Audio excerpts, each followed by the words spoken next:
பகவான் ஸ்ரீ விஸ்வநாதர் அருளிய ஸ்ரீமத் விஸ்வோபனிஷதம் பாகம் 1 போதனை எண் 359.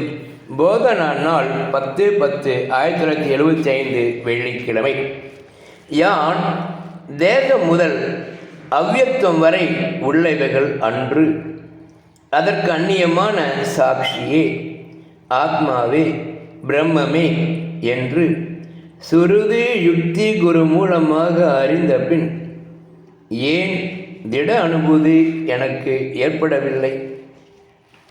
யான் திட அனுபூதி பெறாதவன் என்று இந்த அகங்காரி சந்தேகம் தீர அறியாததாலும் வாசனை நாசம் அடையாததினாலுமே வாசனை நசிக்க கேட்டபடி நின்று நிட்டை சாதிக்க வேண்டும். ஆன்மா முக்காலத்திலும் பந்தமற்றது. பந்தத்தில் உள்ளது அகங்காரியே. அகங்காரிதான் அகங்காரத்தை விட நெட்டை பழகி ஆத்மானுபூதி பெற்று ஆன்மாவே ஆகுவது.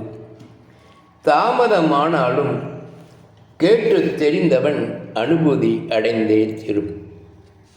சாட்சி பாவத்தில் அகங்காரம் தேய்ந்து அகங்கார ரகிதனாகிய ஆத்மாவே ஆகிவிடுகிறது. ஏமாறாமல் நிட்டை தொடர்ந்திருப்பதே வைராக்கியம், ஞானத்தின் வெளித்தோற்றம். சதா விழிப்புடன் இருப்போம்.